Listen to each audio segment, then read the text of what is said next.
People are often heard to say, "I know the CCP often lied in the past, but this time it's telling the truth." Ironically, in retrospect, this was what people would say each time the CCP made a grave mistake in the past. This reflects the ability the CCP has acquired over the decades to use lies to fool people.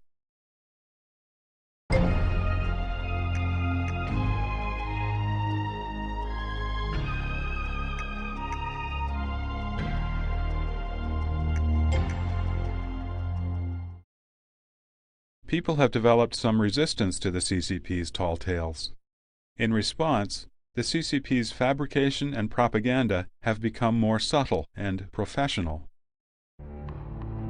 Evolving from the slogan-type propaganda of the past, the CCP's lies have now become more refined and subtle. Particularly under the conditions of the information blockade the CCP has erected around China, it makes up stories based on partial facts to mislead the public, which is even more detrimental and deceptive than the tall tales. Consider how CCTV News reported on SARS in the beginning of April 2003. 在中国，中国人民的，包括广东人民的生活生产的秩序是正常的。 At that time, the outside world suspected that China had hidden information about the epidemic. But CCP reports told the following story. As soon as SARS appeared, governments at central and local levels mobilized experts to give timely treatment to patients, who were later discharged from hospitals upon recovery. Troublemakers have been frightening people into stockpiling goods to avoid having to go out if the disease becomes widespread.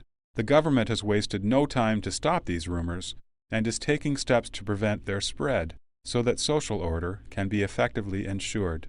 A very small number of anti-China forces groundlessly suspect a cover-up by the Chinese government. Most countries and people do not believe these rumors, though. The upcoming Guangzhou Trade Fair will have the largest participation ever from businesses around the world. Tourists from overseas have confirmed that it's safe to travel in China. In particular, experts from the World Health Organization have publicly stated that the Chinese government has been forthcoming in cooperating and taking the appropriate measures to deal with SARS, so there should be no problems. And specialists gave the go-ahead in Guangdong province for field inspection by the WHO. That was the story they told. Under this kind of media atmosphere, everything seems transparent. The CCP appears to have acted responsibly to protect the people's health and had convinced the people that the CCP hadn't hidden anything. However, on April 20, 2003, the Information Office of the State Council announced in a press conference that SARS had indeed broken out in China, and thus indirectly admitted that the government had been covering up the epidemic. People then began to see the truth and understand the deceptive, villainous methods employed by the CCP. With respect to the general election in Taiwan, using the same subtle and refined approach, the CCP suggested that a presidential election would lead to disaster, a surge in the suicide rate, collapsing stock markets, an increase in so-called weird diseases, mental disorders, out-migration of the island inhabitants, family feuds, a callous attitude toward life, a depressed market, indiscriminate shooting in the streets, protests and demonstrations, a siege on the presidential building, social unrest, political farce, and so on. The CCP filled the heads of the people in mainland China with these ridiculous ideas on a daily basis in an attempt to lead them to believe that all of these calamities would be the natural result of an election, and therefore that China should never hold democratic elections. In today's Internet era, if you visit the CCP's official Xinhua website or the People's Daily online, you will find indeed that there are quite a few reports that contain negative information about China. Firstly, this is because there is too much bad news circulating rapidly in China these days, and the news agency has to report these stories in order to stay credible. Secondly, the standpoint of such reports conforms with the CCP interests, and CCP policy. That is, quote, minor criticism offers great help, unquote. The reports always attribute the cause of bad news to certain individuals, having nothing to do with the party, while crediting party leadership with any solution. The CCP skillfully controls what to report, what not to report, how much to report, and whether to have the Chinese media or the CCP-controlled overseas media report it. The CCP is proficient at manipulating bad news into something that can achieve the desired result of winning people's hearts. Many youth in mainland China feel that the CCP now offers a good degree of freedom of speech, and thus they have hopes for and are appreciative of the CCP. They are the victims of the so-called refined strategies of the iniquitous state-controlled media. Moreover, by creating a chaotic situation in the Chinese society and then giving it some media exposure, the CCP can convince people that only the CCP could control such a chaotic society and can thus manipulate the people into endorsing CCP rule. From live interviews to vivid cultural performances, from touching historical dramas to a great variety of life commentary programs, the CCP's brainwashing propaganda over the past 20 years has become more refined and subtle in cheating. And it is no wonder that so many Chinese have been misled. The CCP's villainous propaganda has been so deceptive that the victims willingly believe in the lies. Even worse, the CCP, which strictly controls media freedom, makes use of overseas and other countries' freedom of speech. It extends its propaganda from mainland China to everywhere around the world, penetrating many aspects of society, from organizations to popular culture and the media. The CCP-controlled CCTV can broadcast in the United States 24 hours a day. The People's Daily can publish in the United States, not only in the Chinese version, but also in English. It can promote CCP policy to overseas Chinese and mainstream Western populations, and in time, carry out its so-called United Front smokescreen strategy. After reading several years of nationalist propaganda on the overseas version of the People's Daily, some older overseas Chinese, who dare not go back to live in China, love the CCP even more than the people in mainland China. Most media sources from outside China are only allowed to broadcast entertainment programs inside mainland China.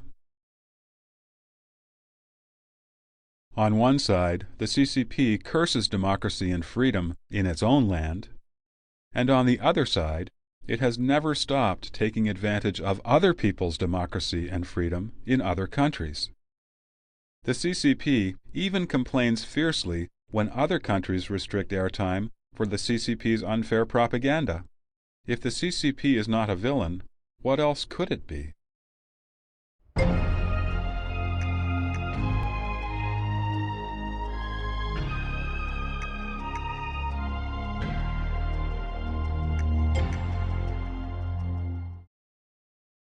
In a democratic nation, sovereignty should lie in the hands of the people, which is in line with the principles of heaven and earth.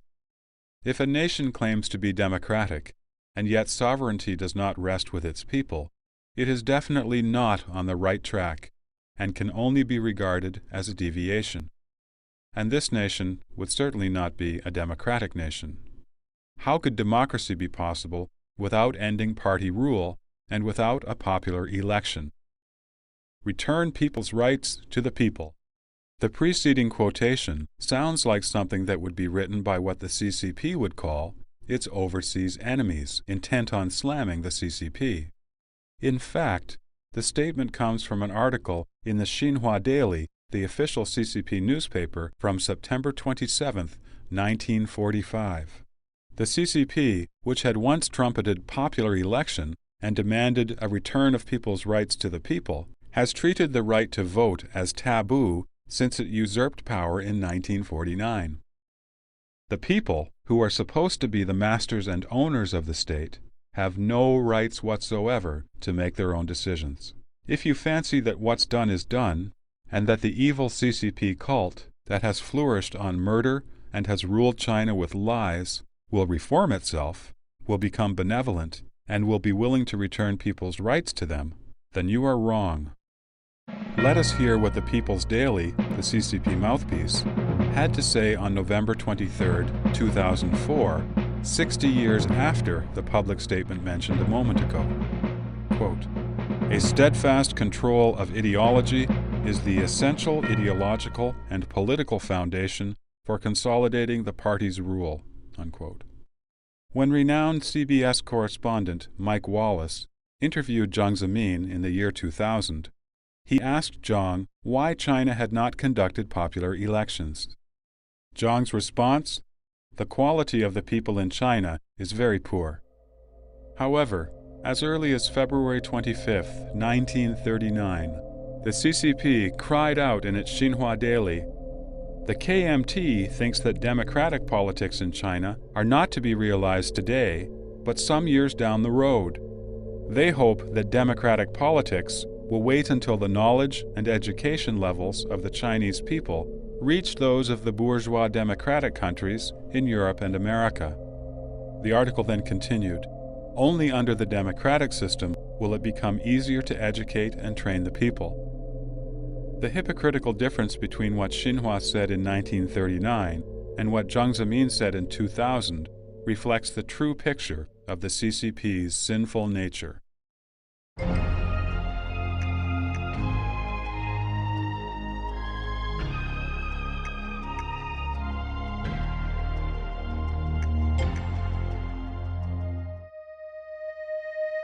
After the Tiananmen Square massacre in 1989, the CCP re-entered the world stage with a miserable human rights record. History gave the CCP a choice. Either it could respect its people and truly improve human rights, or it could continue to commit abuses inside China while pretending to the outside world to respect human rights in order to evade international condemnation. Unfortunately, consistent with its despotic nature, the CCP chose the second path without hesitation. It gathered together and sustained a large number of unscrupulous but talented people in the scientific and religious fields, and specifically directed them to publish deceptive propaganda overseas. The purpose: to promote the CCP's feigned progress in human rights. Basic human rights issues, such as freedom of speech and the right to knowledge, were shoved into the background over claimed improvements in the so-called right to survive. The CCP concocted a range of rights fallacies and simultaneously tried to deceive the Chinese people and Western democracies by playing games with human rights. Article 35 of China's Constitution stipulates that citizens of the People's Republic of China have the freedoms of expression, publication, assembly, association, protest, and demonstration. However, the appeals of Falun Gong practitioners and several other groups have been treated as if they are illegal. Since 2004, some civilian groups have applied to demonstrate in Beijing on many occasions. Instead of granting approval, the government arrests the applicants. The CCP Constitution affirmed the one country, two systems policy for Hong Kong, and that there would be no change regarding Hong Kong for 50 years.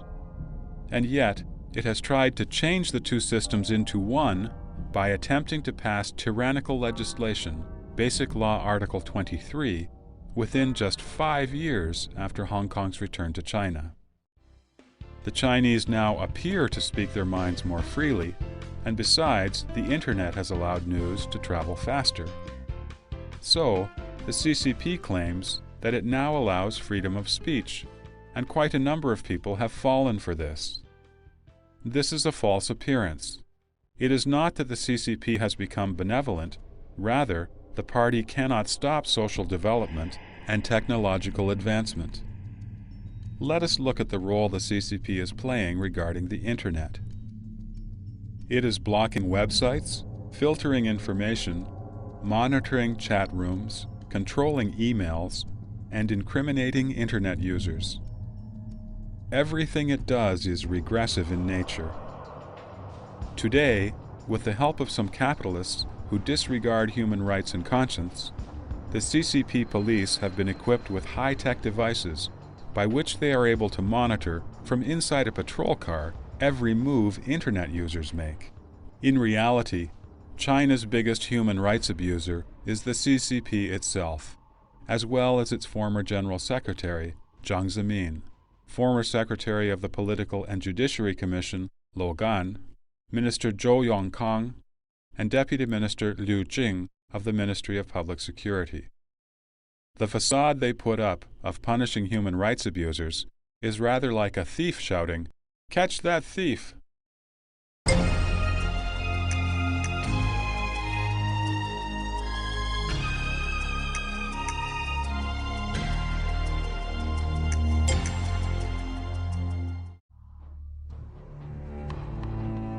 To this day, to protect the gains of special interest groups, the CCP has, on one hand, eliminated their previous facade and completely abandoned the workers, peasants, and the populace. On the other hand, they have advanced their deceitful and villainous means as more and more of the CCP's human rights abuses are exposed to the international community.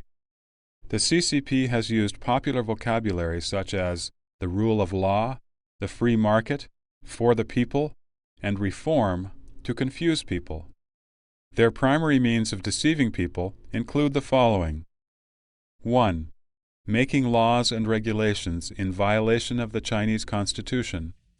Laws and regulations in violation of the Constitution are passed on to law enforcement personnel at various levels to provide a legal basis to be used to obstruct the people from their efforts to stop persecution, to gain freedom, and to uphold human rights.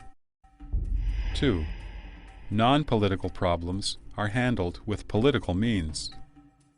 A simple social problem might be treated very seriously, as if someone was trying to take the people away from the party, or bring down the entire party in the country, create turmoil. They might even be labeled as enemy forces. The party would then use propaganda to incite the public to hate anyone with an opinion differing from that of the party. 3. Political issues are managed with underhanded means. The CCP's latest ploy for attacking pro-democracy citizens and independent thinking intellectuals is to set up traps in order to imprison them. Such traps include false accusations of civil offenses such as prostitution and tax evasion. The attackers keep a low profile to avoid condemnation by outside groups. These alleged crimes, which are often enough to ruin the reputations of the accused, are also used to humiliate the victims in public. 4. Making use of forming a so-called united front to dress up the CCP. The CCP knows that its words have no credibility. Thus, one of the CCP's 3 strategies, United Front, has become ever more so its productive armor in days of peace. It extensively trains, supports, and bribes a large number of famous people, overseas media sources, especially Chinese media, as well as Western politicians and businessmen, and scholars. The CCP has them all wave the flag and shout in support of the CCP's basic policies, and carry out the deceptive strategy of, quote, minor criticism offers great help, unquote. All of this is done, in fact, in order to help the CCP maintain its control.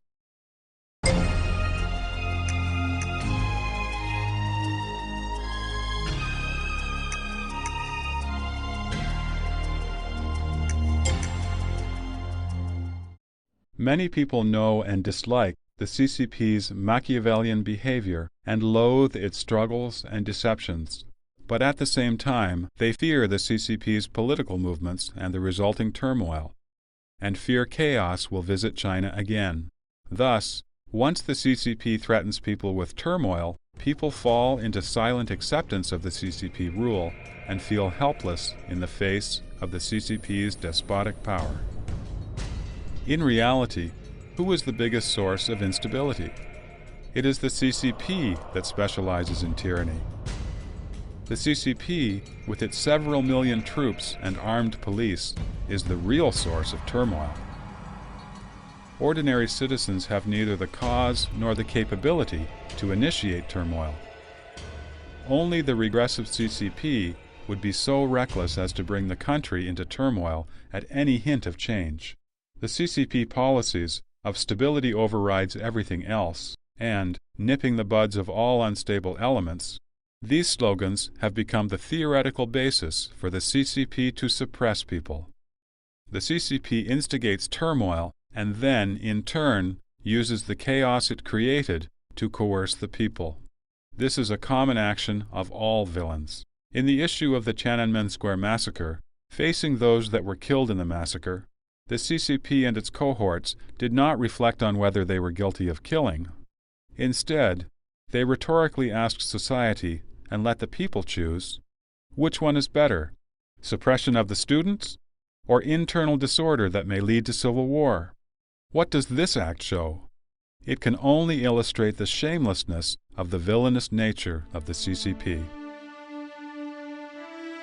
The CCP is in control of the entire state machine and all means of propaganda. In other words, the 1.3 billion Chinese people are held hostage by the CCP. With the 1.3 billion hostages in hand, the CCP can always argue its hostage theory, that if it does not suppress a certain group of people, the whole nation can end up in turmoil or disaster. Using this as an excuse, the CCP could suppress any individual or group at will, and its suppression could always be so-called justified.